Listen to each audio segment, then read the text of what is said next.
On est aujourd'hui le jeudi 28 Tevet, on est le 10 janvier et aujourd'hui cours de Paracha et dans une Jérusalem recouverte de neige, recouverte de blanc, qui est belle comme une jeune mariée qui attend son prince charmant pour l'épouser et commencer avec lui une vie éternelle.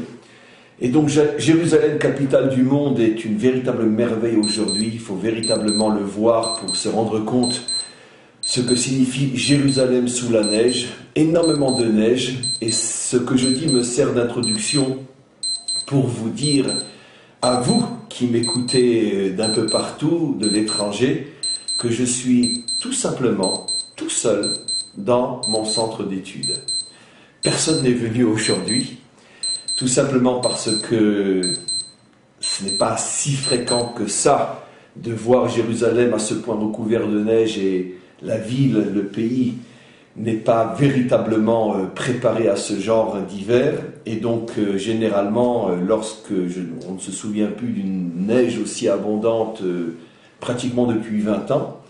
Et lorsque la neige tombe ici comme elle tombe en Europe, et bien tout le monde reste enfermé chez soi dans sa maison parce que tout simplement les routes ne sont pas, encore pour l'instant et peut-être pas de la journée, ne sont pas déblayées. Et donc ça glisse, on ne peut pas prendre sa voiture, on ne peut pas se déplacer, il n'y a pas d'école, rares sont ceux qui vont au travail. La ville est paralysée. Il n'y a bien sûr qu'un seul fou qui, lui, est sorti de chez lui pour se rendre à son travail. Je vous laisse deviner qui c'est. Évidemment, je ne le nommerai pas celui qui se trouve devant vous. En tout cas, moi je suis là. Et je suis là tout seul. Et ce n'est pas simple de faire un cours seul. Mais d'un autre côté, je vais essayer de me connecter à vos âmes, et me connecter à tous ceux qui écoutent pour l'instant ce que je vais dire et qui écouteront par la suite. Les âmes sont au-dessus de l'espace-temps. La relation entre un maître et ses élèves est une relation comme entre un père et ses enfants. Et donc, le lien entre nous est très très fort. Quoi qu'il en soit, je veux juste vous raconter une anecdote avant de commencer j'essayerai que ce soit un cours, mais en tous les cas, avant de commencer ce cours, je vais raconter une anecdote. Et vous savez, il y a le fameux cours du lundi, cours de paracha aussi, cours où j'explique, où je suis censé expliquer aussi certains points sur la paracha de la semaine, paracha de Vaera. Et fait incroyable ce lundi dernier, vous avez remarqué que le cours de lundi dernier n'est pas sur le site. Tout d'un coup, au bout de 10 minutes, un quart d'heure d'enregistrement, la machine s'est mise en panne, et donc impossible d'enregistrer le cours. Je me suis dit, c'est véritablement... je ne suis plus le seul fou, j'ai un autre fou qui vient d'arriver. De Metz. Oui, c'est un fou de Metz, anciennement de Metz. Donc c'est pour ça que lui non plus n'a pas peur de la neige. En tout cas, asseyez-vous, maintenant je dirai enfin à qui parler, à part mes élèves que je ne vois pas, mes élèves virtuels pour lesquels j'ai commencé ce cours. En tous les cas, j'étais en train de vous dire qu'il s'est passé donc quelque chose d'absolument incroyable lundi dernier. Au bout de 10 minutes, un quart d'heure d'enregistrement, la machine se met en panne. Donc tout le cours a été donné sans pouvoir l'enregistrer. Et aujourd'hui, ce matin, à nouveau cours de paracha, je me suis dit, ce que j'ai loupé lundi dernier, je vais le rattraper ce matin. Entre-temps, il s'est mis à neiger comme en Europe pendant toute la nuit, ça n'arrête pas de neiger, impossible de sortir de chez soi, à part notre ami anciennement de Metz qui vient d'arriver, et moi aussi plus ou moins anciennement de la région. On n'a pas peur de la neige, on est tous les deux donc. Mais je me suis dit donc, ce matin j'étais censé donner cours de paracha et rattraper ce qui n'avait pas été fait. Boum, personne ou presque n'arrive. En tous les cas, ce n'est pas aussi facile que de donner un cours avec tous mes élèves, comme d'habitude. Alors, je me suis dit, mais qu'est-ce qui se passe? Comment se fait-il qu'à 2 reprises, et lundi dernier et ce matin, lundi dernier, carrément, le cours n'a pas pu être donné, et ce matin, les difficultés pour le donner. Et tout d'un coup, ça fait tilt dans ma tête. Je dis, c'est évident, Chaim, c'est la paracha de ton anniversaire. Je suis né cette semaine, paracha de Vaera. Je vous dirai bien sûr pas quel âge j'ai. Mais en tous les cas, c'est la paracha de mon anniversaire et j'ai compris automatiquement, Mazel Tov, il y a toujours de grosses difficultés lorsque quelque chose de très fort doit se passer. Et donc, je suis où mon histoire est la confirmation en direct de quelque chose d'absolument incroyable. On sait que la paracha dans laquelle un juif naît est la paracha qui, d'une certaine manière, lui confère pour toute sa vie tous les messages dont il a besoin et toutes les forces dont il a besoin. Et donc, on sait aussi qu'il y a un autre principe, que selon la grandeur du projet, les difficultés qui l'accompagnent. Et donc, en ce qui me concerne, je crois avoir une confirmation de plus, comme quoi la vie sur Terre, c'est pas évident, c'est pas facile du tout. Et si à 2 reprises, on veut m'empêcher de faire un cours concernant ma paracha, j'imagine donc, etc., etc. En tous les cas, malgré tout, c'est pas facile d'avoir la peau d'un juif, en tous les cas d'un vrai. On est là pour continuer, malgré les intempéries, malgré les difficultés, à accomplir notre mission. C'est pas la neige qui va venir à bout de nous. Et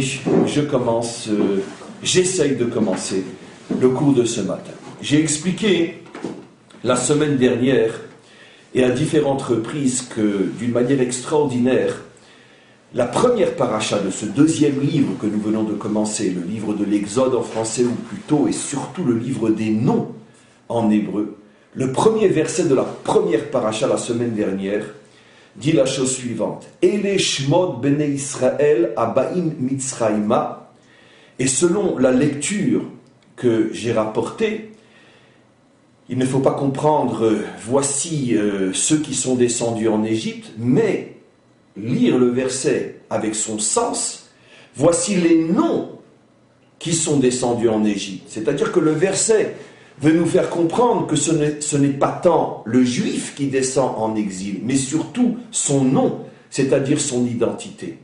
Ou dit d'une autre manière, l'exil est la perte de l'identité juive authentique. L'identité juive tombe en exil, part en exil. En exil, elle se voile, presque même elle disparaît, parfois même elle disparaît lorsque le juif contracte un mariage non juif par exemple, ses enfants ont complètement perdu l'identité du père, et donc l'identité juive est en péril, d'affaiblie jusqu'à mourir, et donc c'est ce que nous dit le premier verset de la première paracha la semaine dernière. Voici les noms qui descendent en Égypte, c'est-à-dire que l'exil est la perte d'identité. Cette indication est extrêmement importante parce qu'elle va nous servir de clé pour comprendre aussi l'un des points fondamentaux de notre paracha. Effectivement, dans notre paracha, Parshat Vaera, paracha, comme je l'ai expliqué en ce qui me concerne, de mon anniversaire, de ma semaine, de mon jour de naissance, dans cette paracha, la Torah révèle l'un des secrets les plus forts, les plus importants en ce qui concerne toute l'histoire d'Israël, c'est que notre peuple traversera 4 exils avant la délivrance finale. Il y a dans notre paracha ce qu'on appelle les fameux Arba Leshonot Shel Geoula, les fameux 4 langages de la délivrance, qui d'ailleurs font que le soir du Seder, le soir du Pessah, nous buvons 4 coupes de vin en rappel à ces 4 langages de la délivrance qui font allusion aux 4 délivrances des 4 exils d'Israël depuis la sortie d'Égypte jusqu'à la délivrance finale. Car lorsque nous parlons des 4 exils d'Israël, nous parlons bien sûr des 4 exils d'Israël en tant que nation, c'est-à-dire ceux qui commencent après notre installation sur notre terre, et bien sûr qui sont, comme on le sait dans l'ordre, première destruction de temple, l'exil de Babylone, deuxième exil, l'exil de Perse, troisième exil, l'exil de Grèce, et enfin deuxième destruction de temple, car entre-temps il avait été reconstruit, deuxième destruction de temple par les Romains, ce qu'on appelle l'exil d'Édom qui dure jusqu'à aujourd'hui, et dont nous commençons doucement, sûrement et péniblement à sortir déjà depuis quelques décennies par le retour, entre autres, sur notre terre. Quoi qu'il en soit, donc 4 exils qui vont marquer, forger toute l'histoire d'Israël jusqu'à la délivrance finale. Et donc comment fait-on allusion à ces 4 exils dans notre paracha? Parce que Dieu, lorsqu'il parle à Moshe, utilise apparemment inutilement utilise 4 langages différents pour parler de la délivrance qui sont Ve'otseti, je vous sortirai, Ve'itzalti, je vous libère, je vous sauverai, Vegaalti, je vous libérerai, Velakarti, et je vous prendrai. Donc le maître du monde dit à Moshe de dire à Israël, dis-leur que je les sortirai, je les sauverai, je les libérerai et je les prendrai. Alors bien sûr, nos maîtres posent une question évidente dans la mesure où ces 4 formules se suivent dans les versets. C'est pas habituel dans la Torah et surtout de la part du maître du monde de répéter 4 fois la même chose. Et pourquoi ce changement de langage? Un verset aurait suffi. Ce n'est pas un politicien qui parle et pour impressionner a besoin de répéter 10 fois la même chose pour ne rien dire. Il s'agit ici du maître du monde qui parle. Un terme aurait suffi. Va dire aux enfants d'Israël que je les sortirai d'Égypte. D'autant plus que dans le premier commandement, c'est seulement le premier terme qui est rapporté, comme il est dit, Anochi Hashem Elokecha asher hotzeticha me'eretz Mitzrayim. Je suis Hashem ton Dieu qui t'a sorti d'Égypte. C'est le premier terme qui est rapporté pour marquer le début du don de la Torah dès le premier commandement, et les 3 autres termes ne sont pas rapportés, ce qui pousse nos maîtres à dire, c'est bien la preuve que ces 4 termes ne font pas allusion à la seule sortie d'Égypte, puisque au contraire, la sortie d'Égypte n'est rappelée plus tard dans la Torah uniquement par le mot « Otseti, je vous sortirai ». Alors à quoi servent les autres mots qui sont « je vous sauverai, je vous libérerai et je vous prendrai ». Ces 3 autres mots ne sont pas utilisés dans la suite de la Torah pour parler de la sortie d'Égypte, parce qu'ils font allusion, comme disent nos maîtres, aux 3 autres sorties jusqu'à la délivrance finale, c'est-à-dire donc les sorties qui viendront par la suite par d'autres exils. On comprend donc de là qu'il y aura d'autres exils, et on comprend aussi que le premier des 4 exils, qui est l'exil de Babylonie, ressemble d'une certaine manière, mais ça ne va bien sûr pas être mon cours, mais seulement je le suggère, ressemble d'une certaine manière à la sortie d'Égypte, dans la mesure où c'est le même mot qui est utilisé pour les deux, Ve'otseti pour la sortie d'Égypte, Ve'otseti aussi forcément pour le premier des 4 autres exils d'Israël, qui est la sortie de Babylonie, et peut-être en son temps on expliquera pourquoi la sortie ou la fin de l'exil de Babylone s'appelle de la même manière la sortie, de la même manière que la sortie d'Égypte. Mais ce n'est pas le cours aujourd'hui. Quoi qu'il en soit, 4 langages de délivrance qui suggèrent d'abord qu'on va être en exil 4 fois, et donc c'est la raison pour laquelle le soir de Pessah, nous buvons 4 coupes de vin pour nous rappeler, malgré les misères et l'oppression de l'exil, que de la même manière qu'on est sorti du premier, nous sortirons du deuxième, de la même manière qu'on est sorti du deuxième, on sortira du troisième, et de la même manière qu'on est sorti du troisième, en ce qui nous concerne aujourd'hui, on ne peut plus dire, on ne doit plus dire on sortira, mais on peut déjà dire on est en train de sortir du 4e. Donc voilà qu'Israël a traversé finalement l'histoire avec 4 coupes de vin, et on est aujourd'hui là, tous ensemble à Jérusalem, un deuxième fou qui arrive, on est maintenant 3, c'est pour ça qu'on dit jamais 203, lui aussi un ancien parisien, donc il n'a pas peur du froid, et donc c'est la raison pour laquelle, encore une fois, on peut dire qu'Israël a traversé l'histoire avec 4 coupes de vin, et on est là aujourd'hui à Jérusalem, recouverte de ce merveilleux tapis blanc pour dire et témoigner du fait que la Torah ne s'est pas trompée. En tous les cas, comme je l'ai expliqué au début du cours, s'il y a 4 exils et que la Torah nous a prévenu que l'exil signifie la descente de l'identité juive en exil, les noms qui descendent en exil, on comprend donc bien que les 4 exils de notre nation signifient que de 4 manières, à 4 reprises, selon 4 étapes jusqu'au processus final qui est la délivrance, donc selon 4 processus, selon 4 étapes, l'identité juive va être voilée. Et à chaque fois, le voile va être différent selon que l'exil est différent. Il est donc évident que l'exil de Babylonie va voiler un type d'identité juive. Il est donc clair que l'exil perse va voiler un autre type d'identité juive. L'exil grec va voiler lui aussi un autre type d'identité juive. Et enfin, l'exil de Édom, dont nous commençons de sortir, va voiler un 4e type d'identité juive. Et à chaque fois, il y aura une délivrance. Pour nous, aujourd'hui, des millénaires après, il y a déjà eu 3 délivrances, donc jamais 304, bien évidemment. C'est-à-dire que l'identité juive que les Babyloniens voulaient voiler a réussi à être sauvée, et ainsi de suite jusqu'à aujourd'hui. Vous imaginez que tout ce que je suggère dans le cours pourrait faire le sujet de plusieurs cours en tant que tel, de nombreuses heures. Je ne peux bien sûr pas tout expliquer comme je le dis à chaque fois qu'on est en présence d'un cours qui contient tellement de notions, mais je vais expliquer la Nekuda, le point qui nous intéresse aujourd'hui. La question qui se pose bien sûr, liée à mon début de cours, est, puisque il y a 4 exils, 4 voilements d'identité, la question qui se pose est bien sûr, alors pourquoi l'identité juive est-elle liée au chiffre 4 ? Puisque, encore une fois, 4 exils, 4 voilements d'identité, ce qui veut dire que l'identité juive, d'une certaine manière, a 4 facettes. Pourquoi l'identité juive a-t-elle 4 facettes ? Puisque c'est la raison pour laquelle il y a eu 4 exils, pour voiler ou tenter de voiler les 4 facettes de l'identité juive. Alors la réponse à cette question est extraordinaire, c'est qu'effectivement, nous le savons et ça a été rapporté de nombreuses fois dans les cours, l'identité juive passe et se construit grâce à la féminité.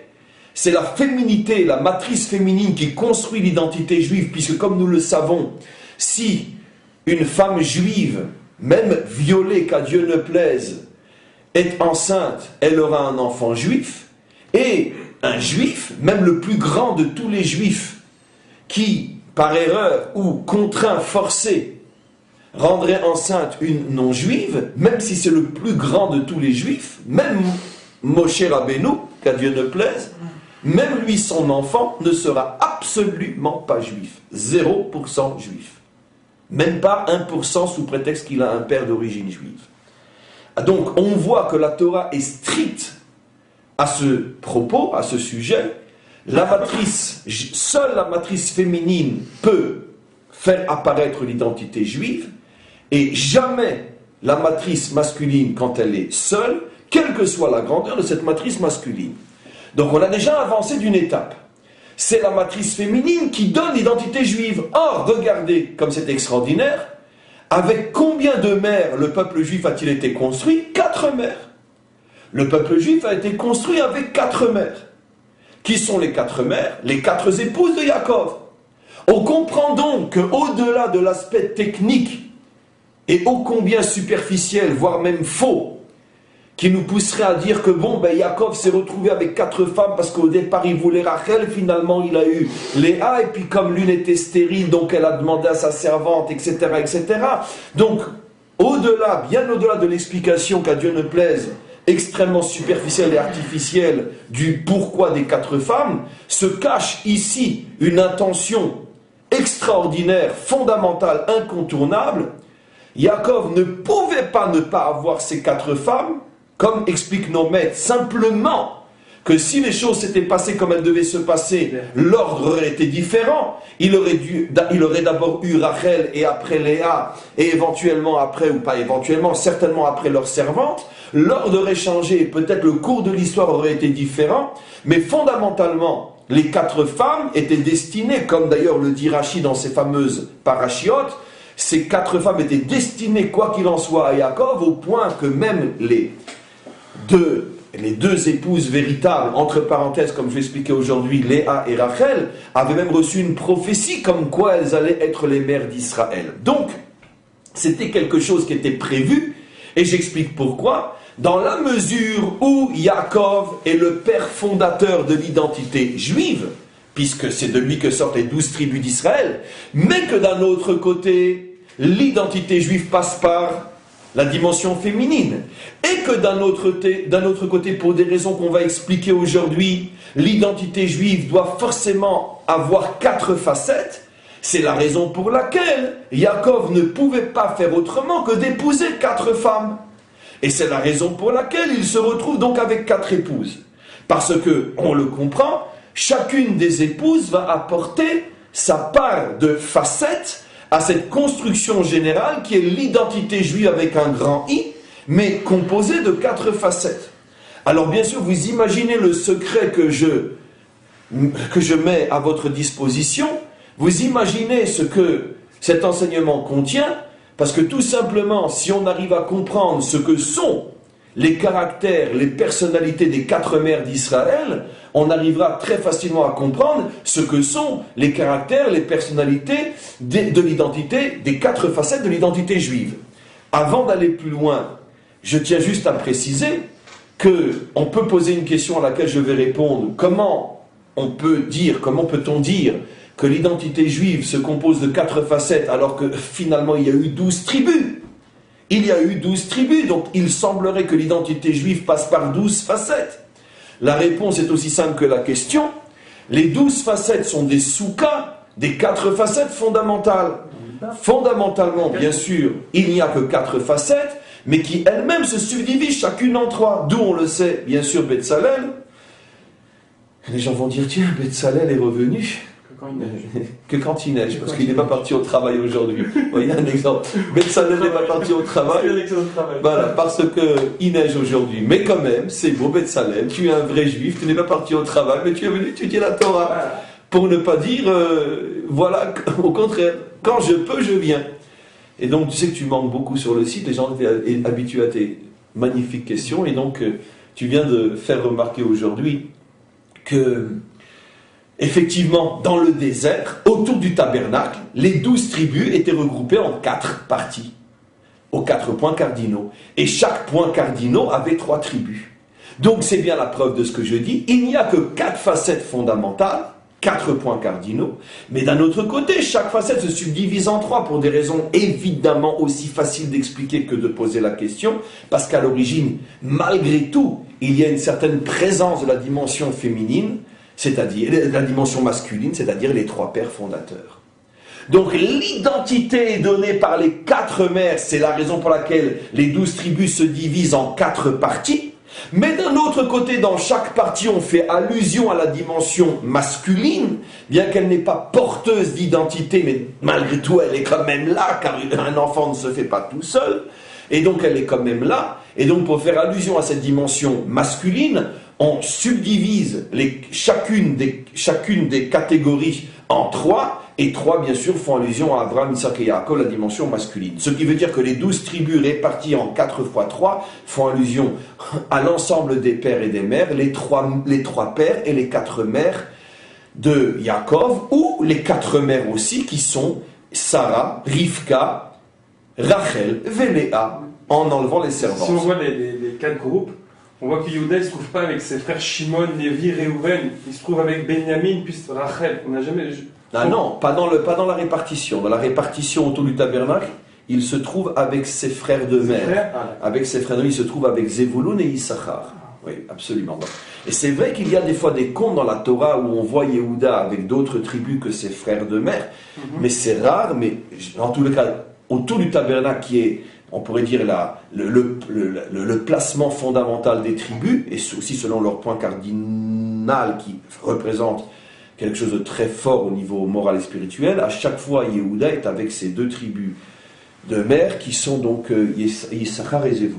En tous les cas, quoi qu'il en soit, on retrouve donc la raison pour laquelle il y a 4 exils, 4 essais de voilement d'identité, parce qu'au départ, l'identité juive est effectivement construite par 4 mères, les 4 mères. Alors maintenant, on va s'arrêter un petit peu sur les 4 mères, une fois de plus par souci, par inquiétude, souci d'honnêteté et inquiétude par rapport au risque de penser que je vais tout expliquer. Je vous préviens que, évidemment, c'est une notion qui est tellement fabuleusement et infiniment vaste qu'on ne va même pas nous approcher de l'ombre de l'illusion d'une explication, mais en tous les cas, le peu d'illusion que l'on va expliquer vaut quand même la peine d'être entendu. En tous les cas, la parenthèse étant fermée, revenons maintenant dans le texte. Ces 4 mères se divisent elles-mêmes en 2 groupes de femmes, et là, à ce sujet, une erreur terrible commise tout simplement par 99,9% de ceux qui étudient la Torah, tout simplement parce qu'ils n'ont pas pris la peine, ou n'ont pas su, ou n'ont pas voulu accéder à la véritable connaissance de notre Torah. Je ne parle même pas de ceux qui l'étudient qui ne sont pas juifs. C'est évident qu'eux ne savent pas ce qui va être dit aujourd'hui. L'erreur généralement commise est puisque cette erreur d'une certaine manière est provoquée par le verset lui-même, de dire qu'il y aurait les mères principales et les mères inférieures. Les vraies mères et les mères de deuxième catégorie, Sougbet en hébreu. D'où et pourquoi? Parce que c'est ce que la Torah semble dire. Puisqu'elle appelle 2 des 4 mères, Rachel et Léa, les femmes, les épouses, bien que seule Rachel est appelée véritablement épouse, mais en tous les cas, rien dans le texte suppose que Léa n'est pas considérée et n'a pas le même rang que Rachel. Par contre, au niveau des 2 autres, la Torah y va fort, elle utilise une expression extrêmement humiliante à leur égard, Shifra, les servantes. Or, généralement, servante dans la Torah est quelque chose de relativement humiliant. Servante, serviteur, etc.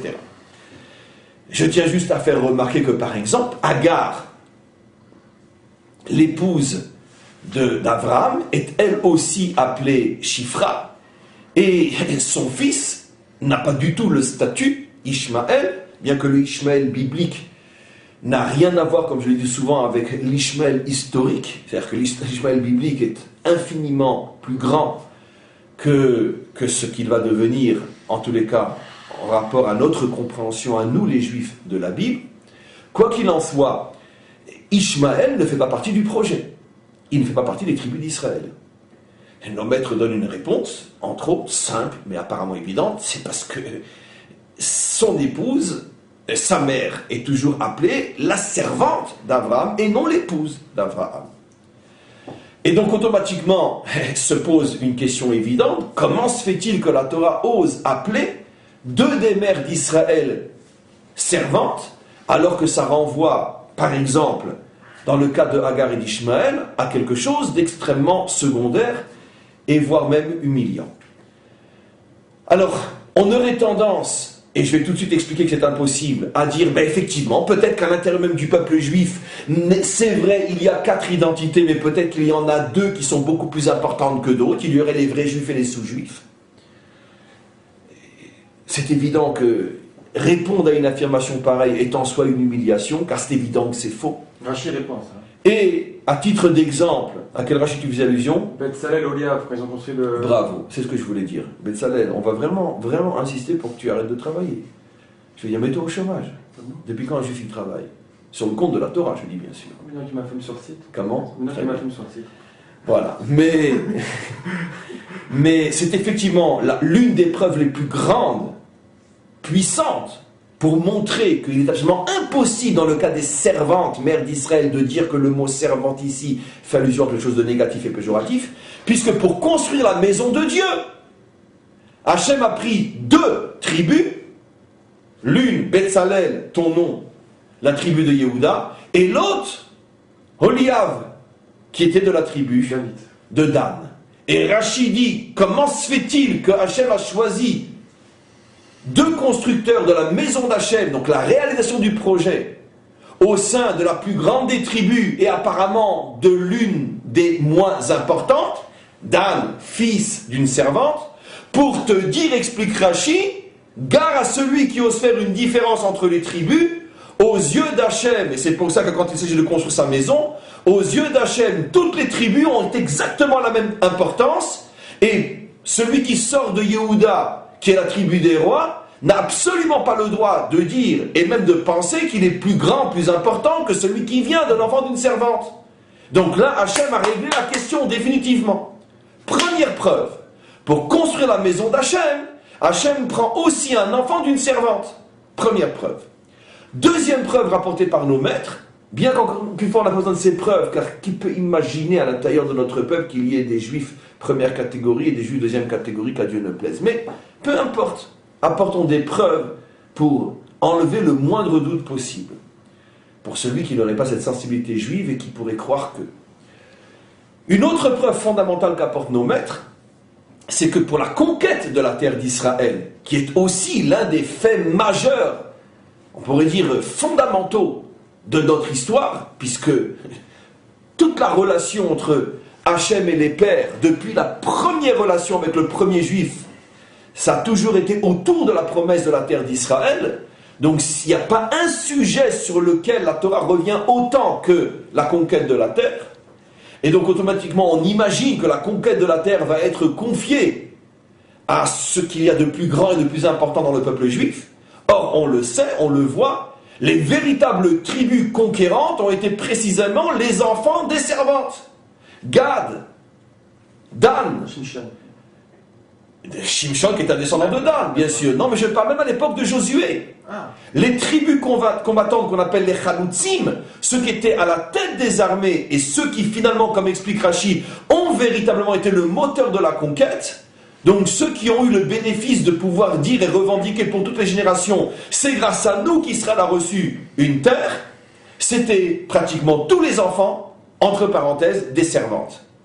Donc on voit bien que dans les notions les plus fondamentales pour notre peuple, construire la maison de Dieu sur terre, ou donner à Israël sa terre, donc réaliser la promesse, ça passe à chaque fois aussi, pas que, mais aussi par les enfants des servants. Ce qui est très intéressant, écoutez, c'est que pour la maison d'Hachem, on a associé un enfant d'une servante à un descendant de Yehuda, Betzalel, mais pour la conquête, on a associé les enfants des servantes à un descendant de Yosef, Yehoshua, fils d'Éphraïm. Les deux tribus qui jouent le rôle que l'on sait à l'intérieur de notre peuple, Yosef et Yehuda, on aurait donc tendance, et c'est ce que la Torah veut éviter, à se dire, qui peut se mettre au niveau de Yosef et Yehuda? Et quand Hachem décide de mettre quelqu'un au niveau de Yosef et Yehuda, précisément, il va chercher chez les enfants des servantes.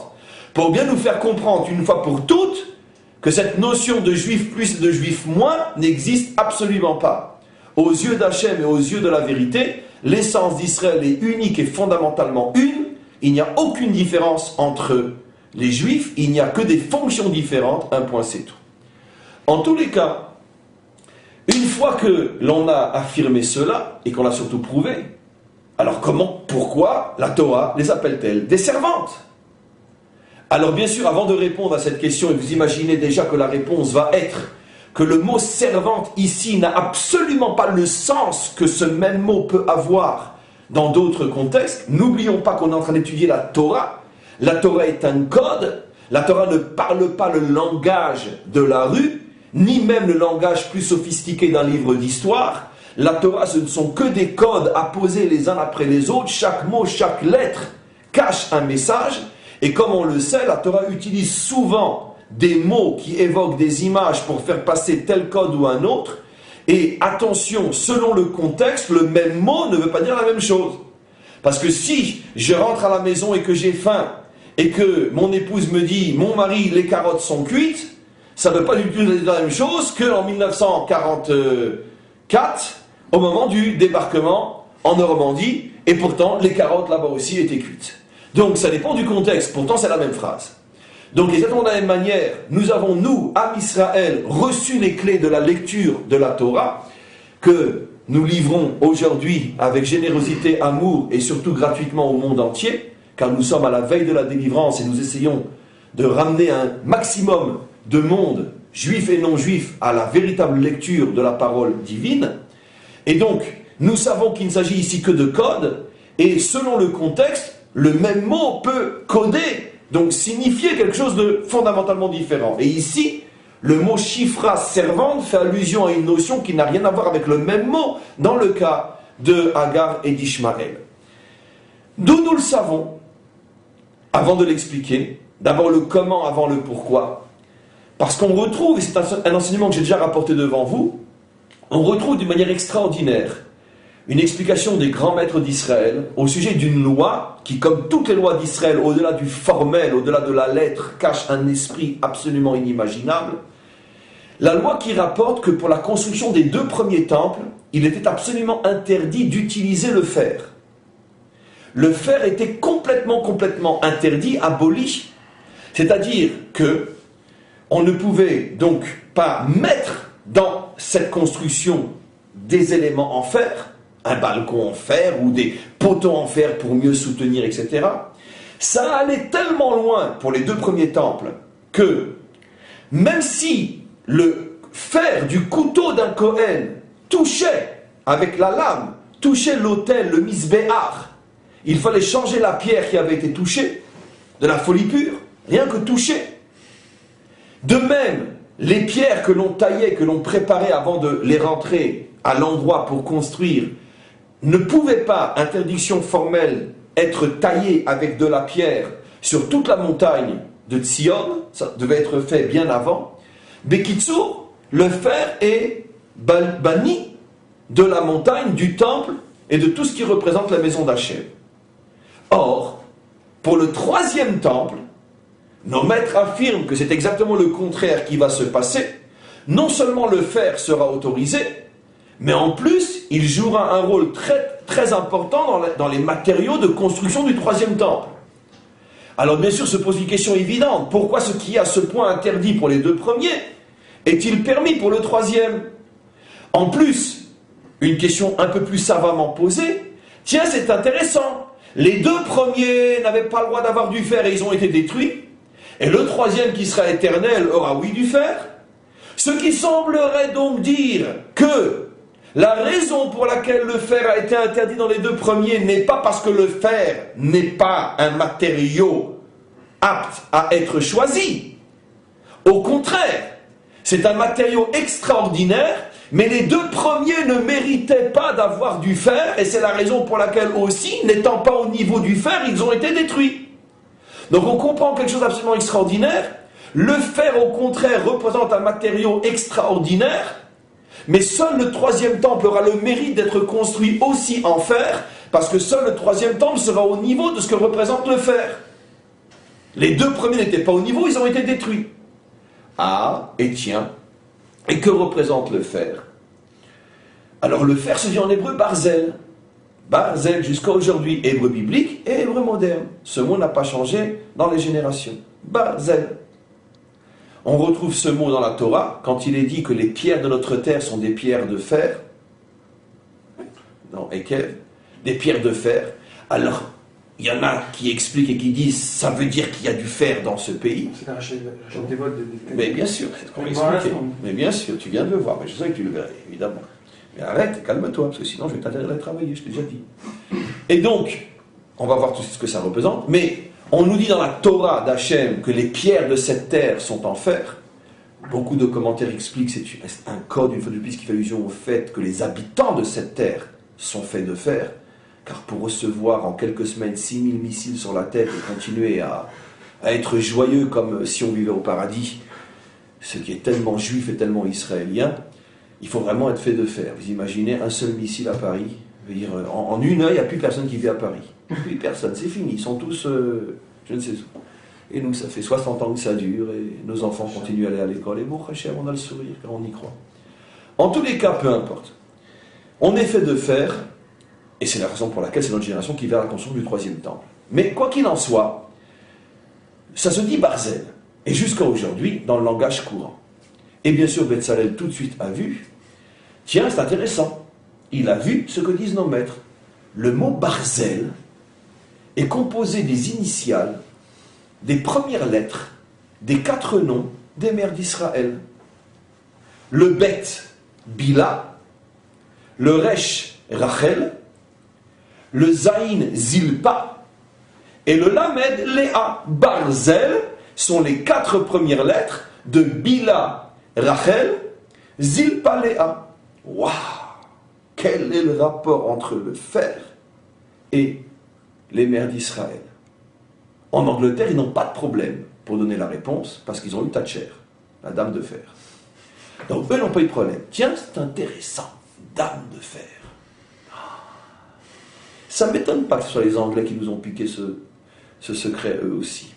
Parce que paraît-il que les joyaux de la couronne des reines d'Angleterre proviendraient entre autres des joyaux qui étaient sur le pectoral de nos Kohanim Gdolim. Ils se circoncisent aussi. En plus, pendant longtemps, les princes se circoncisaient, c'est la raison. C'est aboli depuis quelques années. Ah. Oui, mais juste pendant toute la dynastie anglaise se circoncisait. C'est la raison pour laquelle on les appelle British. British qui veut dire mot à mot en hébreu l'alliance de l'homme.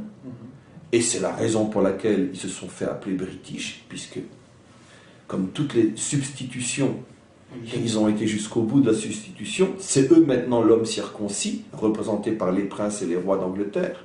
Ils nous ont piqué les joyaux du pectoral. Et même cette notion de dame de fer, c'est intéressant. En tous les cas, peu importe. On sait au moins où sont nos trésors. Et on sait au moins où les chercher au moment de la délivrance finale. Quoi qu'il en soit, le mot Barzel donc fait allusion à la femme juive, une femme de fer, mais fait allusion surtout aux 4 mères d'Israël. Mais nos maîtres font remarquer quelque chose de fabuleux. C'est que dans le mot Barzel, qui veut dire dame de fer, les servantes sont dites avant leur maîtresse. Puisque Barzel, Bila, Rachel, la servante et la maîtresse, et Zel, Zilpa, Léa, la servante avant la maîtresse. Or, on a un principe fondamental dans la lecture de notre Torah, c'est que dans la Bible, ce qui est dit en premier est le plus important. C'est la raison pour laquelle, quand la Torah cite différents personnages, elle ne les cite pas dans l'ordre généalogique, le plus grand ou plus petit, mais dans l'ordre de l'importance. C'est la raison pour laquelle Shem, qui était plus jeune que Japhet, est très souvent nommé avant Japhet, qui était son aîné. Rachid dit pourquoi? Parce que Shem est plus important que Japhet. De même, dans la plupart des versets, Moshe est toujours cité avant Aaron.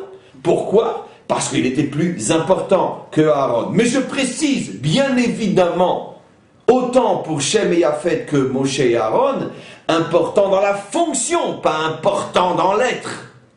Pas important dans l'être, la Torah ne parle jamais de différence dans l'être, elle ne parle que de différence dans la fonction. Et c'est parce que tu as une fonction plus importante que la mienne que tu es forcément plus grand que moi. J'ai déjà parlé des milliers de fois de ces notions-là, qui empoisonnent l'humanité depuis des millénaires, qu'on ne comprend pas la différence entre une fonction et l'essence de l'être. En tous les cas, peu importe. Quoi qu'il en soit, on voit que les servantes sont placées avant les maîtresses. Et nos maîtres révèlent pourquoi. Et écoutez bien la réponse. En même temps, ils répondent à la question pourquoi pas de fer dans les 2 premiers temples et pourquoi du fer dans le dernier. Parce que le Barzel représente le jour où le monde prendra conscience que celles qu'on appelle les servantes ont en vérité une fonction plus importante encore que celles qu'on appelle les maîtresses. Et la raison pour laquelle le fer ne pouvait pas servir de matériaux constructeurs dans le temple, les 2 premiers, c'est parce que le monde n'était pas au niveau de cette prise de conscience, et donc le temple ne méritait pas d'avoir du fer pour le construire, et c'est précisément parce que le monde ne comprenait pas l'importance des servantes, que précisément le temple n'a pas été construit en fer, et c'est la raison pour laquelle les 2 temples ont été détruits.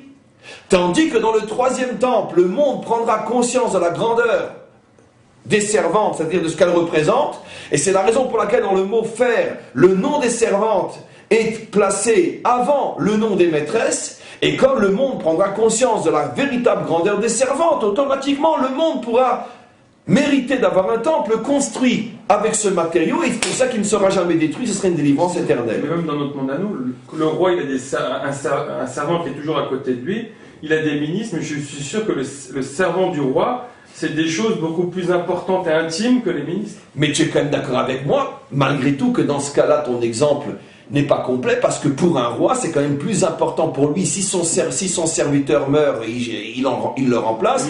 Mais non, mais je parle de bon ministre, c'est beaucoup plus grave la perte d'un bon ministre que d'un bon serviteur. Je parle de ça, je parle de ce que la personne sait par rapport au roi, l'intimité du roi, celui qui est plus proche du roi. Sinon, je dis, c'est pas complètement faux ce que tu dis. Mais c'est pas complètement faux. Mais malgré tout, quoi qu'il en soit, c'est sûr que c'est incomplet, parce que, quoi qu'il en soit, on construit son pouvoir sur les ministres, sur les conseillers, et non sur les serviteurs qui débarrassent, qui font à manger, etc.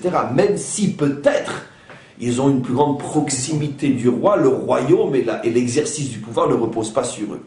Donc, quoi qu'il en soit, ça reste, quoi qu'il en soit, difficile. En quoi la dimension servante pourrait-elle être mise avant la dimension mère ou épouse véritable?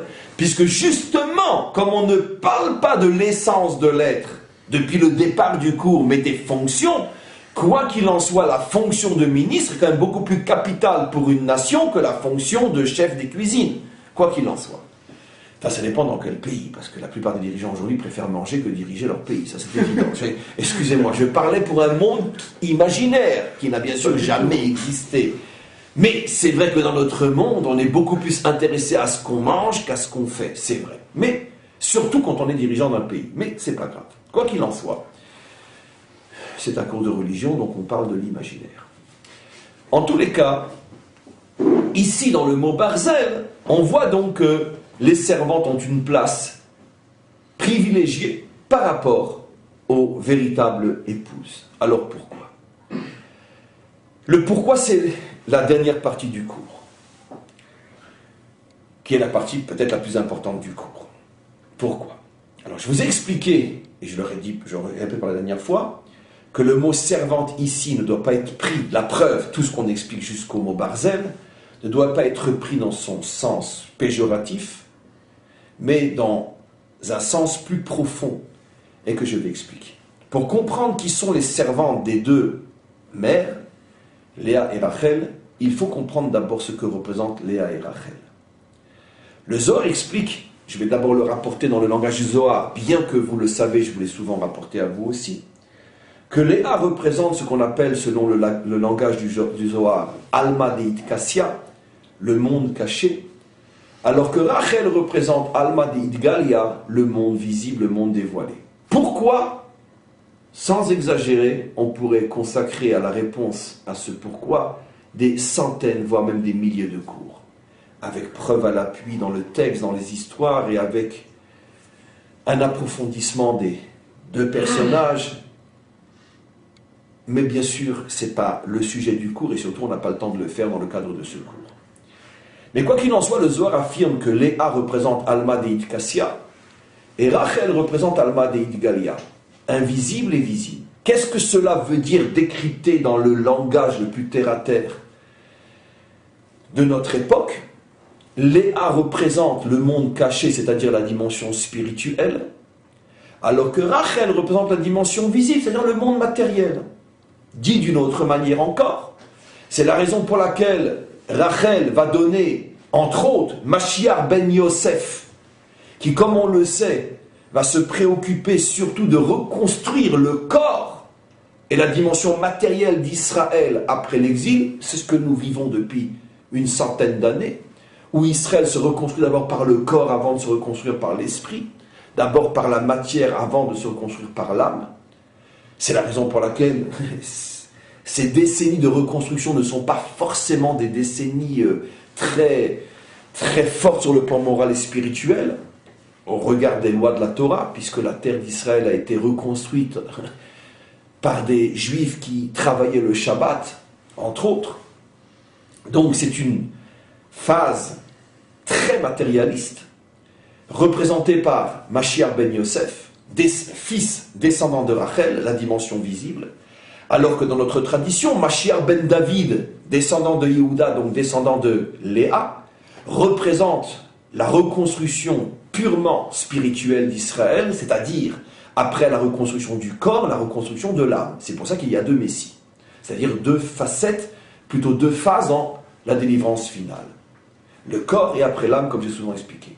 C'est aussi la raison pour laquelle la conquête d'Israël s'est faite avec Josué, descendant de Rachel, puisqu'il s'agissait de l'étape matérielle, mais quand il a fallu après arriver à l'étape de la construction du temple, c'était le roi Salomon, descendant de Léa. Donc tout est clair, mathématiquement juste, à l'ombre de la virgule près.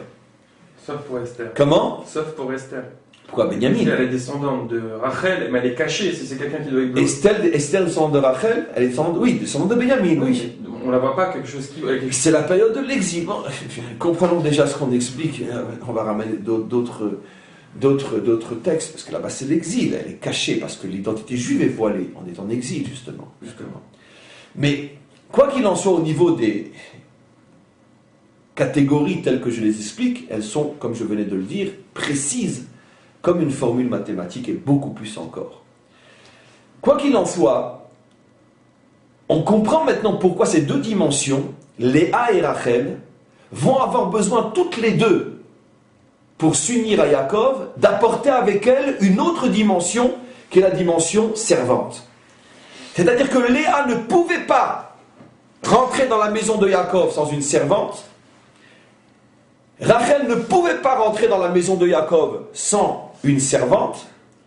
Traduit dans le langage du sens, la dimension spirituelle représentée par Léa a besoin d'être accompagnée par une autre dimension appelée servante, servante de la dimension spirituelle. Et de même, la dimension matérielle représentée par Rachel a besoin d'apporter avec elle une dimension servante de Rachel, c'est-à-dire qui apporte quelque chose, qui complète quelque chose à la dimension matérielle. Et c'est seulement lorsque les deux dimensions spirituelles et matérielles sont complétées par leur servante qu'à ce moment-là, Yaakov peut construire avec ces 4 femmes l'identité d'Israël. Mais ce qui veut dire plus encore, si les servantes sont rajoutées, cela veut dire que Yaakov ne peut pas se marier uniquement avec Rachel et Léa, ce qui veut dire que Yaakov ne peut pas construire l'identité d'Israël uniquement avec les dimensions spirituelles et matérielles, et donc la question, représentée donc bien sûr par Léa et Rachel, et la question est pourquoi ? Puisque justement tout le projet d'Israël, c'est d'unir les dimensions spirituelles et matérielles, le ciel et la terre, le corps et l'âme, réunir les contraires, l'homme et la femme, les nations et Israël, Dieu et son monde. Donc apparemment, les deux dimensions Léa et Rachel suffisent, puisqu'elles incarnent l'ensemble spirituel et matériel. Pour répondre à cette question, on va bien sûr revenir sur une notion ô combien de fois expliquée dans les cours, c'est qu'en vérité, chacune de ces dimensions, Léa et Rachel, seules, non accompagnées de ce qu'on appelle leurs servantes, sont un véritable danger pour le monde. La dimension spirituelle, Léa, si elle n'a pas sa servante, est mortelle. C'est-à-dire elle est meurtrière, excusez-moi. Et la dimension Rachel, si elle n'a pas sa servante, est elle aussi meurtrière. Et c'est les deux servantes qui vont sauver le monde du danger représenté par Léa et Rachel. J'explique. Le mot Shifra, servant, dans le contexte des mères d'Israël, fait allusion à la relation avec la réalité concrète. Puisque c'est ça l'image cherchée par le code biblique. C'est quoi la servante? C'est celle qui est occupée, on pourrait dire, à faire marcher de la manière la plus concrète la maison, l'intendante. D'accord? La cuisine, le repassage, le ménage, etc. Dans un contexte d'image d'Épinal où un couple marié peut se permettre d'avoir des servantes, eh ben, l'homme et la femme s'occupent, entre parenthèses, de l'essentiel, s'aimer et construire intelligemment leur vie, et toutes les charges ménagères peuvent être remplies par le serviteur pour l'homme et les servantes pour la femme. Donc, l'image de la servante évoque le contact avec la réalité concrète qu'il faut bien faire bouger, parce que la vie, c'est pas que l'amour et l'eau fraîche. Et donc, il faut bien quelqu'un qui donne à manger, qui repasse le linge et qui nettoie la maison. Très bien. D'où, bien sûr, l'appellation péjorative, mais ô combien justifiée dans la bouche des femmes, je suis pas ta servante. Tu t'es trompé, mon gars, je suis pas ta servante. Très bien. Parce que malheureusement, les hommes ont tendance à confondre épouse et servante. Et donc, ça veut bien dire, je suis pas là uniquement pour te faire à manger et laver ton linge. Donc, quoi qu'il en soit, la dimension servante fait allusion au contact avec la réalité concrète. Pied sur terre. Et là, maintenant, on va comprendre ce que signifie servante Léa et servante Rachel. Oui. Quand on voit le nom de Yud et Vavke, on voit le Yud, il n'a pas de pied sur terre.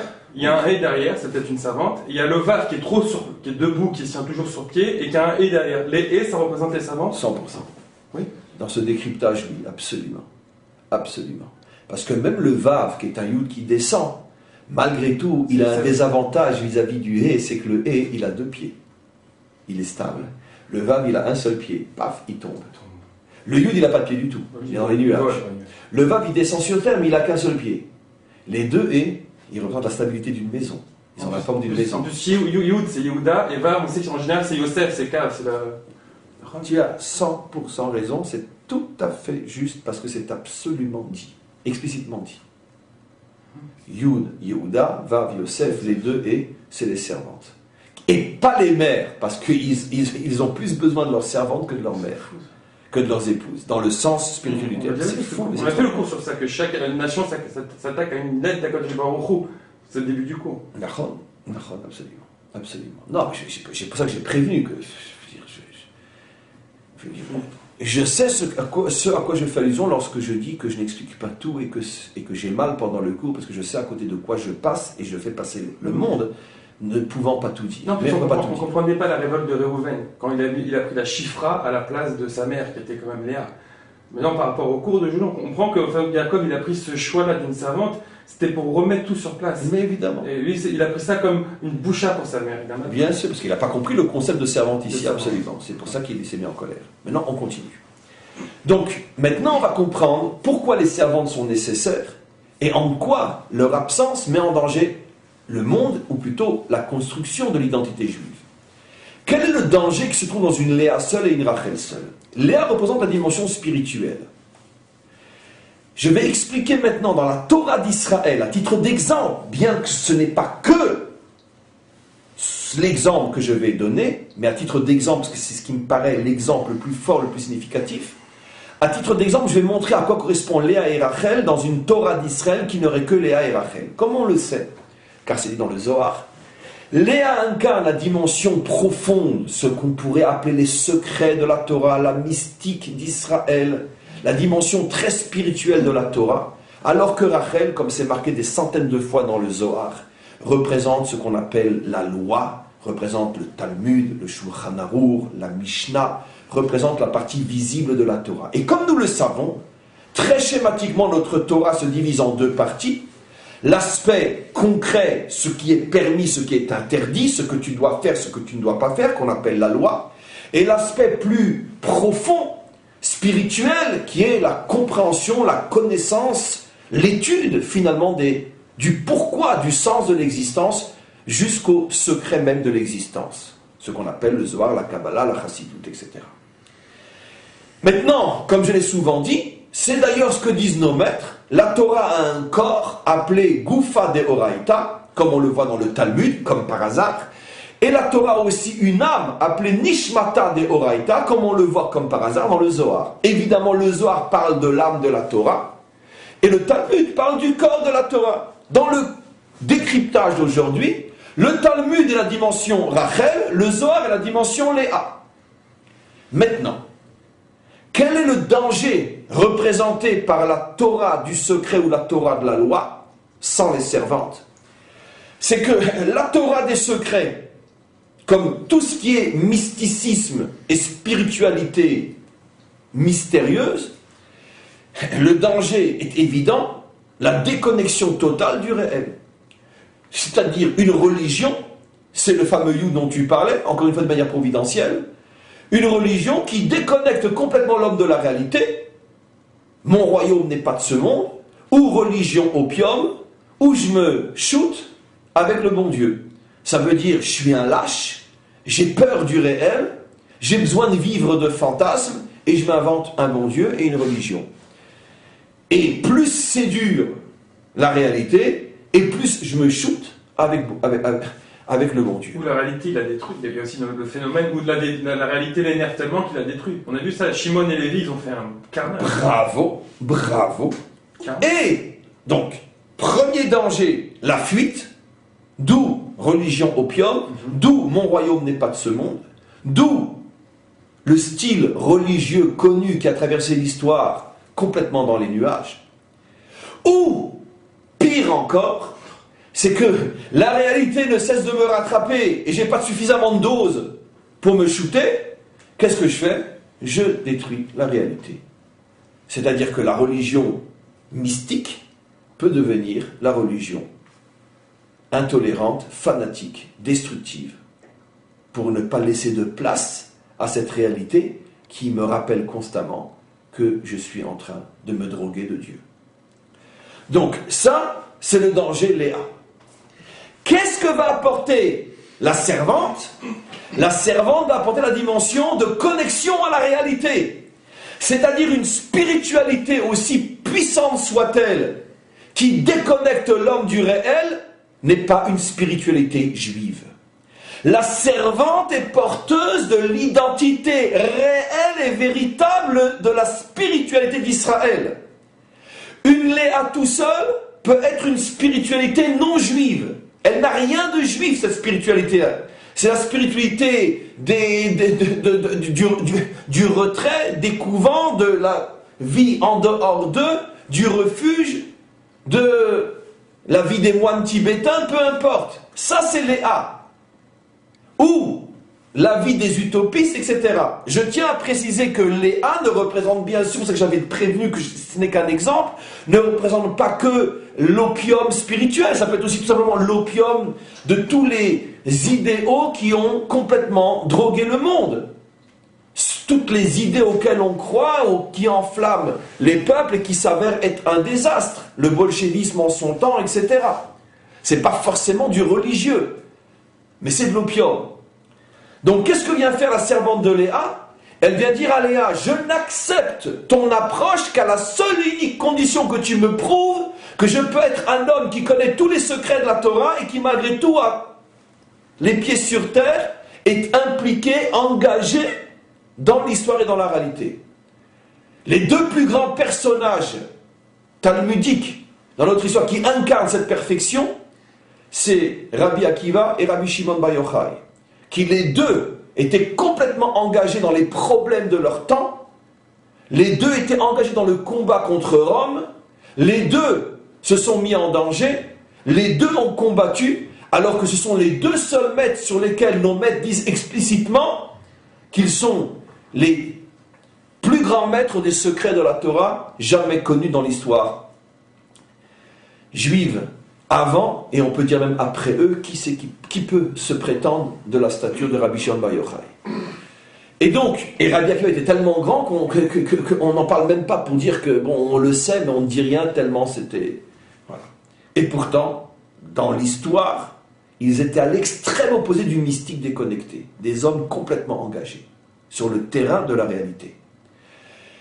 Pourquoi? Parce que eux avaient, avec cette spiritualité Léa, la servante, c'est-à-dire ils avaient complètement intégré la dimension d'une spiritualité qui non seulement ne me décroche pas, mais au contraire va me permettre de m'accrocher et de m'engager plus encore, parce que la vérité est que celui qui a Léa avec sa servante, c'est pas seulement que sa spiritualité ne le déconnecte pas, au contraire il va être encore plus connecté que celui qui n'a pas cette spiritualité avec cette servante.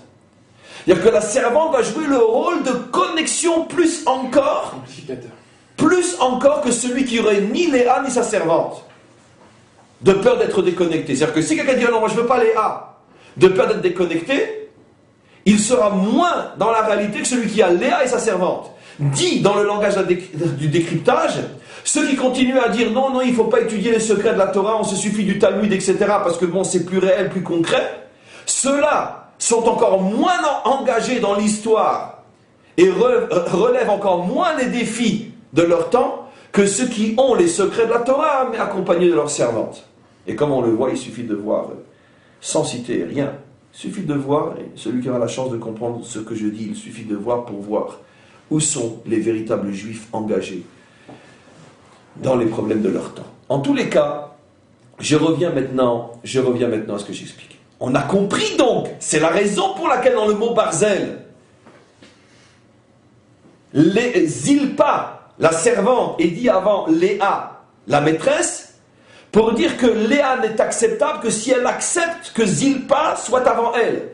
C'est-à-dire qu'elle comprenne que ce dont le monde a le plus besoin, ce n'est pas tant de la spiritualité, mais de la capacité de connecter cette spiritualité au monde, et ça c'est la force de la servante. Et c'est pour ça qu'elle est plus grande que la maîtresse, d'une certaine manière. Et Rachel et sa servante, c'est encore plus simple. Rachel représente la loi, permis, interdit. Mais qui ne sait pas combien la loi, lorsqu'elle n'a pas sa servante, est dangereuse? Donnons des exemples simples. Qu'est-ce que va venir faire la servante par rapport à la loi? Elle va, d'une certaine manière, connecter la loi à la réalité, c'est-à-dire, elle va faire en sorte que la loi ne se transforme pas, car là le risque est plus rapide que chez Léa, en oppression, en fanatisme, qui écrase l'homme. Donnons un exemple simple. On a un roi d'Éphraïm qui a été Comment? On a un roi d'Éphraïm qui a été dictateur. Oh, le premier, le plus grand de tous, Jéroboam. Jéroboam. Bravo une fois de plus, Bézalel. Le premier et le plus grand dictateur de tous, Jéroboam, qui faisait assassiner tous ceux qui, parmi les 10 tribus, osaient vouloir aller pendant les 3 fêtes au temple, c'est-à-dire passer du côté du territoire de Yehuda. Il les faisait égorger. Pourquoi? Parce que justement, il est Rachel sans la servante. J'ai dit, et celui qui va à l'encontre de ce que j'ai dit est passible de mort. Même si ce que j'ai dit est en opposition totale avec la Torah d'Israël. Allez pèleriner pendant les 3 fêtes. Bien sûr que ça ne pouvait pas être autrement, et bravo. Donc en tous les cas, la loi, lorsqu'elle est appliquée sans nuance, est une loi oppressante et oppressive. Donnons un exemple simple. C'est vrai que la Torah dit qu'une femme adultère est passible de mort. Mais qui peut imaginer un seul instant qu'à Dieu ne plaise qu'on lapide aujourd'hui une femme adultère? Mais dans la religion de la loi sans âme, on continue aujourd'hui à lapider des femmes adultères. Voilà. Un exemple simple. Ça veut dire que la servante de Rachel va venir et lui dire, écoute Rachel, la loi est la loi. Mais d'un autre côté, la loi doit tenir compte de la réalité. Or, la réalité ne permet en aucun cas d'appliquer la loi telle qu'elle est énoncée. Et donc forcément, il doit y avoir un moyen de concilier les deux. C'est la raison pour laquelle nos maîtres disent que depuis plus de 2000 ans, il nous est interdit, nous, aux Juifs, d'accomplir, dans la réalité, les lois qui sont des punitions pour celui qui faute. Toutes les lois qui nous permettent de punir celui qui faute ont été complètement abolies du judaïsme depuis plus de 2000 ans. C'est-à-dire depuis plus de 2000 ans, à une époque encore où enfreindre la loi signifiait l'inimaginable, il y a plus de 2000 ans, notre peuple ne punit plus au nom de la loi. C'est-à-dire que notre peuple a déjà commencé à comprendre il y a 2000 ans que la réalité ne permettait plus l'accomplissement formel de la loi. Ah, maintenant, vous allez me poser une question terrible, et ce que je viens de dire est terrible, et je ne sais pas pourquoi je dis ce que je dis en fin de cours, je n'ai déjà plus une goutte de sang, de force qui coule dans mes veines. Mais bon, on vit au-dessus de ces forces, sinon on vivrait pas. J'ai pas voulu. Mais la question, mais je sentais que la question de toute façon allait venir. Ben, dans ce cas-là, Rav, vous venez de justifier la réforme et le judaïsme libéral. Pas besoin de trouver. Ah ben le monde a changé. Ah ben alors très bien. Voilà. Si j'arrête le cours ici, demain à Copernic, 2000 nouveaux inscrits. Pourquoi? Et parce que, mais on a un cours d'un rabbin orthodoxe qui vient de dire qu'il faut adapter. Et donc, adaptons. D'accord. Il y a 500, 600 ans, 1000 ans, tout le monde vivait dans des petits villages où, pour aller à la synagogue le Shabbat, il fallait traverser une rue. Évidemment qu'on y allait à pied, pas à cheval. Mais aujourd'hui, je vis à Paris, je vis à Brooklyn, je vis à Manhattan, et pour me rendre à la synagogue que j'aime, où j'ai mes amis, mes compagnons et mon rave, je dois prendre la voiture, et même en voiture ça me prend 20 minutes, donc à pied ça me prend 2 heures. Est-ce que je vais aller aujourd'hui à pied à la synagogue, le temps que j'arrive, l'office sera fini? Dans le temps, tout le monde habitait un rez-de-chaussée, et donc on rentrait chez soi, on ouvrait la porte, on était chez soi. Aujourd'hui, j'habite un magnifique 33e étage d'un magnifique appartement au haut d'une tour avec vue sur Central Park. Et donc quoi, tu veux que je monte à pied mes 33 étages? Le monde a changé, mon petit gars. Et ainsi de suite. D'accord? Et donc, le rabbin dit que, mes amis, écoutez la réponse, d'accord? Et malheureusement, Copernic va fermer. La réponse est tellement évidente. Et avant de répondre, je vais vous rapporter pour la 100e fois l'histoire ô combien de fois rapportée. Un jour, en plein cours, le Baal Shem Tov était assis avec ses élèves. Et tout d'un coup, en plein cours, il s'arrête et puis il dit « Après tout, ils ont raison, eux, ceux qui s'éloignent de la Torah. Il ne faut pas croire en Dieu. » En plein cours. Les élèves le regardent et disent, Rabbeinu, Ishtagata, t'es devenu fou. Il dit, mais non, je vous expliquais.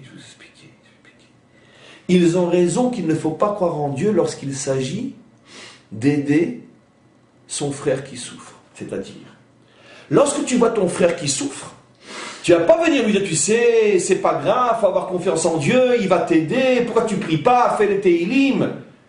Et moi, je fais rien. Non. Quand tu dois aider quelqu'un qui souffre, tu dois agir comme si tu étais le seul au monde qui puisse l'aider. Surtout, viens pas au nom du bon Dieu, parce que ça va te dispenser toi de faire. Quand il s'agit de la souffrance d'autrui, tu dois te dire qu'il n'y a que toi qui peux aider. Qu'est-ce que je peux faire pour toi? Comment je peux t'aider? Et surtout, lui parle pas du bon Dieu. Pourquoi? Parce que si tu lui parles du bon Dieu, tu vas toi te dispenser de faire ce que tu dois faire. Mais quand il s'agit de ta souffrance à toi, alors là, ne compte pas sur les autres, ne compte que sur Hachem. Voilà ce qu'il dit. Exactement de la même manière, le crime du judaïsme libéral, c'est qu'il rétablit, change la loi pour se faciliter la vie à soi. Ce que je dis moi, c'est que la loi doit être modifiée quand il s'agit de faire du mal à l'autre. La seule chose qui change, c'est uniquement par rapport à l'autre. C'est-à-dire que tout ce qui dans la Torah autorisait le représentant de la loi à punir ceux qui enfreignaient la loi, ça a été aboli. Mais pas tout ce qui me demande à moi de continuer à faire des efforts pour servir la loi. Vous comprenez la nuance tellement enfantinement juste? Eux se servent du monde qui change pour alléger pour soi. Bon, je suis loin d'une boucherie cachère, et puis après tout, je peux très bien manger du cheval ou du lapin ou du cochon, pourquoi pas. Après tout, je veux dire, les deux sont dans un frigidaire, et puis quand le service d'hygiène est passé, il a dit qu'il n'y avait pas de problème. Très bien. Ok. Mais attends, quoi qu'il en soit, ça facilite la vie à qui, ce raisonnement? À toi. Donc tu te sers des changements pour te faciliter la vie à toi. D'accord? Tu es un lâche, un tricheur, un hypocrite. Et tes enfants seront encore moins juifs que toi, et tes petits-enfants, ils seront plus juifs du tout. Mais Kouda. C'est ça que le catholicisme, il a tellement marché. Mais évidemment, si à chaque fois que c'est facile, les gens ne vont plus prier à 7 heures parce que c'est trop tôt, mais c'est pas grave, ils vont prier à 8 heures. À 8 heures, ils vont plus prier parce que c'est trop tôt. Et c'est pas, ils vont prier à 9 heures. Et puis à 10 heures. Et pourquoi pas à 11 heures. Et pourquoi pas à midi. Évidemment. Chez nous, malgré la neige, il y avait un minyan à 5 heures du matin, comme tous les matins. Tu veux pas venir, c'est ton problème à toi. Mais nous, on change pas. Ce matin, il y avait de la neige, on est 3, on est venu. Et je suis venu le premier, j'ai commencé mon coup, il n'y avait personne. Pourquoi? Parce que la réforme, c'est pour les autres, c'est pas pour toi. C'est pour te faciliter la vie à toi. Un juif, il bouge pas. Par contre, quand il s'agit des autres, là, il bouge. Pour ne pas faire du mal aux autres. Ce qui veut dire que la servante va apporter à Rachel la nuance de la loi dans ce qu'elle peut être dangereuse pour les autres. Mais pas pour se faciliter la vie à soi. C'est ça toute la différence. Mais c'est vrai que Rachel a besoin de sa servante. Pourquoi? Parce que sinon il y a un risque qu'on va prendre une grue et puis on va pendre au haut de la grue pour que tout le monde le voit, un homosexuel. Comme quelque part. Bien sûr, il y a un risque. Pourquoi? Parce que cette religion n'a pas encore compris que le monde avait depuis si longtemps tellement changé et qu'aujourd'hui cette religion qui refuse de changer est devenue une véritable abomination, le crime au service de Dieu. C'est ce piège que le judaïsme voulait éviter et c'est pour ça qu'on dit à Rachel, en ce qui concerne l'accomplissement de la loi pour les autres, regarde ta servante, possible ou pas possible? Et comme ça fait plus de 2000 ans que le judaïsme, qui est toujours en avance de plusieurs millénaires sur le monde, savait qu'on ne peut plus punir quelqu'un qui enfreint la loi de Dieu, ça fait plus de 2000 ans que nous ne punissons plus, au nom de la loi de Dieu, celui qui enfreint la loi de Dieu. Par contre, en ce qui nous concerne, nous, on continue le Shabbat à ne pas prendre l'ascenseur. Et si tu n'arrives pas parce que tu vis au 32e étage, eh bien vends ton appartement, fais comme tout le monde et habite au rez-de-chaussée. Et si tu habites loin de ta synagogue, eh ben change d'endroit, change de quartier. C'est à toi de faire un effort. C'est toi qui dois aller à la synagogue, donc c'est à toi de te poser la question où tu vas habiter. C'est tout. C'est pas le monde qui a changé, c'est toi qui es devenu paresseux. Quoi, on ne peut pas habiter près d'une synagogue? On a besoin d'habiter au 32e étage? Qu'est-ce que tu préfères, la vue sur Central Park ou pouvoir aller à la synagogue? Si tu en es au niveau de dire je préfère une vue sur Central Park ou sur la Tour Eiffel, eh ben je veux dire non, mais merde, j'ai compris où est ton judaïsme. Donc finalement le problème n'est pas la loi, le problème c'est toi, tout simplement. Tout simplement. Donc on comprend que finalement les deux servantes viennent sauver la religion de ses pires défauts. Soit une loi écrasante, soit une spiritualité dans les nuages. Je peux rapporter deux choses. Juste un instant, juste terminer. Maintenant, on comprend donc qu'en vérité, d'après cette explication, les deux mères essentielles et principales au niveau des fonctions sont précisément les deux servantes. Elles sont encore plus importantes que Rachel et Léa, parce que sans elles, il n'y a pas de judaïsme. Sans elles, il n'y a que des religions ou de l'autre monde ou de l'oppression. On pourrait donc très très bien comprendre que les religions qui déconnectent l'homme ou les religions oppressantes qui assassinent l'homme sont soit des religions du type Léa sans servante, soit des religions du type Rachel sans servante. Il y a encore énormément à dire, mais je préfère le suggérer. À quoi peuvent correspondre aujourd'hui, dans le langage d'aujourd'hui, Rachel et Léa sans servante? Léa représente quelle religion? Rachel représente quelle religion? On comprend donc maintenant, je ne fais que le suggérer, je fais confiance à l'intelligence de ceux qui écoutent ce cours pour tout de suite montrer du doigt où se trouvent Léa sans servante et Rachel sans servante. Mais en tous les cas, en ce qui nous concerne, nous, on comprend donc pourquoi les deux premiers temples ont été détruits et pourquoi il y en avait deux. Qu'est-ce que disent nos maîtres? Le premier temple représentait Léa sans servante. Le deuxième temple représentait Rachel sans servante. Il y a des raisons très faciles à comprendre pourquoi. Et c'est pour ça qu'ils ont été détruits. Le troisième temple, où on met du barzel, représentera Léa avec sa servante, Rachel avec sa servante. Il ne sera jamais détruit. Alors, ça valait la peine de venir aujourd'hui? Ouais, bien sûr. Quelque chose qu'on parle. Moshe Rabbeinu. J'ai expliqué, c'est la paracha de mon anniversaire. Ah bah oui, le 27 TV. Oui, donc c'est pour ça que j'y ai mis toute mon âme dans ce cours-là. Ça, quand j'ai vu ce matin personne, je me suis dit, je ne vais pas me faire avoir. Je me suis fait avoir lundi, pas me faire avoir jeudi.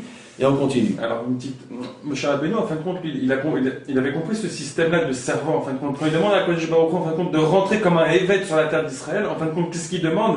C'est qu'il sait très bien qu'en rentrant sur la terre d'Israël, non seulement il va rentrer le même Moshe Rabbeinu, mais il va pas encore prendre beaucoup plus de force et être beaucoup plus grand que Moshe Rabbeinu qui est en Galoute.